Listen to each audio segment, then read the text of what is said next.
it all started with President Obama. Obama is a Marxist. He is a communist, and part of the Communist Manifesto, part of their Marxism is homosexuality. Because with homosexuality, you get to the idea of that, then they've gone on to the genders. There's no gender, there's no mother, there's no father, there's no family, traditional family. All of Let's that. actually talk about the LGBTQ community through a political lens, because if we can go back to the origin of it, because I know we'd like to talk about right now, let's go back. When did the LGBTQ community really catch momentum and win and power politically When did it get in lit? politics? I would say 1990. I think 1990 was a breakout year for the LGBTQIA organizations, mostly because America kind of went through a cultural shift. And I hate to call us the latchkey kids, but the latchkey kids are working toward their adulthood. We were kids that were not necessarily brought up in that little tiny tight box. We were kind of let outside to go run and play, and your friends were your friends. You didn't care if they were black, white, Chinese. It made us no difference. They really took advantage of that cultural shift with people who said, okay, well, you're a little bit different than me, but you're still like us. We're all still kind of the same. They really took advantage of that in the early 90s. And unfortunately, it has become a little bit more prevalent as they push it on certain communities and minority communities. When you talk about kids getting gender affirming care in schools and their parents not giving any consent, all of those kind of things, when people say it doesn't affect me, it doesn't affect the Black community, you better believe it affects the Black community. It absolutely affects us. It affects our children. It affects everything in school. You may not see it. You may not be aware because, again, they don't have to give you parents any notice of what's going on. Your son could be taking birth control pills now. He could be taking estrogen right now, and you would not know. They have no reason to tell you that, and your child, quote unquote, has more rights as an individual than you do as a parent. Wow. So all of that, I think, started in the early 90s, and they have been growing by leaps and bounds. And one of the ways, the most insidious ways that they have been growing is by drawing a kinship between the Black experience and the gay experience. Now, that's something that our community needs to take a hardline stance on, because we are not the same. Those two things are not the same. They are not. I would add that of course, gay people, bisexual people, whatever acronym you want to use or description, have always been with us. I mean, as a society, right? But when I think it was 2013, when President Obama gave his inauguration speech, he was the first president to include, lesbians and gays. And so in that sense, because he had the platform, because he was the president, he had the microphone, if you will, that gave, I guess, legitimacy, if that's the word I want to use, that gave more prominence, more perception. Now, let me say this, because I know people are going to beat up on you. I don't want them to beat up on you. Nobody is saying that lesbians, gay people should not exist, I'm not saying that. They should not work, that they should not, be in this space or what. I'm not saying that. I do say that they should not be in the bathrooms with children. I do say that, I don't know if I can say this word, you can beep it out, but I gotta say Go ahead. This is what I would say on our show. I do say that people with dicks should not pretend to be chicks. That's what I do say.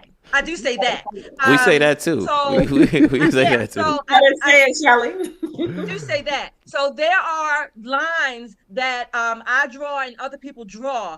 Again, I don't want gay people I don't even believe really that people can be trans. Okay, but we want to use that moniker, fine. Don't believe that they want to use their bathroom, whatever, for unisex. So we do need to draw some lines. And my line always is drawn at children, adults, consenting adults, I'll say, have at it, whatever you're going to do, but leave the children alone. And when President Obama gave that legitimacy and that prominence, if you will, to that, of course, with the president comes policies, comes all kinds of other media attention, and that brings up more attention than it needed to have, and I think that it should have had. Yeah, I totally agree. I believe it all started with President Obama. When he first came into office, I think on the eve of election night, he said we are 5 days away from fundamentally transforming the United States of America. And he did it. He did it. With Obama ushered in and codified the LGBT agenda into the United States. So I think it's important that we separate. We are not just talking about gay people. We're not talking about homosexuality. We are talking about the agenda, the mafia, the LGBT mafia that has come about in these last couple of years. And it's been brought about due to the Obama administration. He actually passed law. He repealed the don't ask, don't tell policy. He supported the marriage equality policy. He made laws, hate crimes prevention. And talk about Black and brown people. Folks, Africa, the continent of Africa, has totally just pushed. They can't stand Obama because he and his administration and the Biden administration has tried to do it as well, but it started under the Obama administration, went to Africa and other third world countries or less advanced, non-advanced industrial countries and threatened them. But that he was going to pull funding from many of these African countries that passed laws that defined marriage as between one man and one woman. So we talk about all the time colonizers, but what about how they try to implement their worldviews on African countries, Black countries? We never talk about that. These are countries that still believe in traditionalism. Whether you believe in it or not, they should have their sovereignty to handle their countries the way they choose. And we went in there and bullied them so much so that leaders in Kenya, Uganda, several other African countries pushed back against Obama to say, you're not going to bring that over here. So it started with him. And just like I always say, I hate to keep pushing out this thing, but Obama is a Marxist. He is a communist, and part of the Communist Manifesto, part of their Marxism is homosexuality. Because with homosexuality, you get to the idea of that. Then they've gone on to the genders. There's no gender. There's no mother. There's no father. There's no family, traditional family. All of that goes by the wayside when we say that homosexuality, trans, all of this is no longer alternative. It is normal. It is the base. It is what children need to be taught in schools.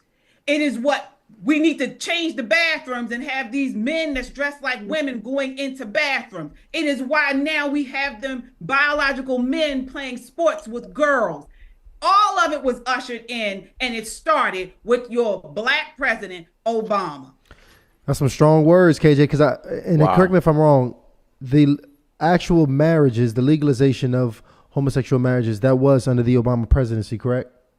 Yes. In fact, I think we actually have a video here. Lano, go ahead and play the video. This was, I think this was actually when it was announced over in D.C., if I'm not mistaken, but go ahead and play that, Lano. This morning, the Supreme Court recognized that the Constitution guarantees marriage equality. In doing so, they've reaffirmed that all Americans are entitled to the equal protection of the law, that all people should be treated equally, regardless of who they are or who they love.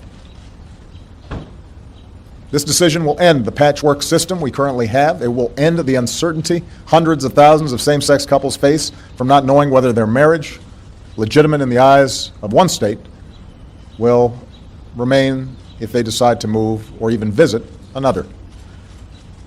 This ruling will strengthen all of our communities by offering to all loving same-sex couples the dignity of marriage across this great land. In my second inaugural address, I said that if we are truly created equal, then surely the love we commit to one another must be equal as well. It is gratifying to see that principle enshrined into law by this decision. This ruling is a victory for Jim Tearful and the other plaintiffs in the case. It's a victory for gay and lesbian couples who have fought so long for their basic civil rights. It's a victory for their children, whose families will now be recognized as equal to any other. It's interesting, you know. He stood on that. Obama definitely stood on top of it. And what you said, pause, right? But question, I'm sorry. But going into the conversation that we're having here, putting, you know, the onus on Obama, saying that he's the one that ushered this in. I'm curious about this part here, because when you think about the power that the president has at this time, was it a strategic move to push this behind Obama, the black president in particular? Do you think that was a specific strategy, that Obama in particular was the perfect person to get this policy pushed behind? Or, you know, would this have happened regardless if anybody was the president at this point in time? No, I think it was definitely an Obama thing, because when you look back politically, Barbara Jordan is a black legislator, I think she's from Texas. Bill Clinton stopped short of announcing why he was giving her a Medal of Freedom, but she was a lesbian Democrat legislator that he admired very much. So that would have been a good opportunity for Bill to push that legislation forward, because she was very popular. Barbara Jordan was, you know, not necessarily a centrist, but she wasn't as liberal as people are today. He could have made that push then. They could have come out swinging for the fences then, but he was not the right candidate, because, you know, he was going through his Slick Willie phase, and there were all of these women that were coming out saying, I slept with the president, and then the Monica Lewinsky situation. So he wasn't the guy. But here you have America's first black president, who everybody wanted to like, Democrat, Republican, everybody wanted to like him. If anyone was going to pull something or roll something out that was going to change our culture forever, he had enough good grace in the bank with most Americans to do it. And I think they took full advantage of that. I mean, politically, that's savvy. I mean, that's absolutely savvy. Exactly. I agree, Nicole. And to your question, I would say yes. In 2008, Obama said that he defined marriage as between a man and a woman. Well, 5 years later, what changed and why? It was politically expedient. That's why he did it. Now, he may very well believe it. Maybe he did have a change of mind. I can't say definitively that he doesn't believe one way or the other. However, politically speaking, it was expedient. And these are the people, the groups, if you will, that propped him up. They certainly put money in his coffers, okay? He was elected twice, and then this agenda kept going and growing, going and growing. Not only that, if you think about it in terms of the communist agenda, right? One of their whole purposes, if not the whole purpose, was to infiltrate, particularly in the Black community. And how do they keep using that? They use it with race. They use it with breaking up the family, helping to destroy our communities. Well, the best way to do that is to get somebody that looks like you, somebody who's very popular, someone who will be accepted in your community, almost no questions asked. The first Black president, not Clinton, because Clinton was given that title as well, but certainly the first real Black president.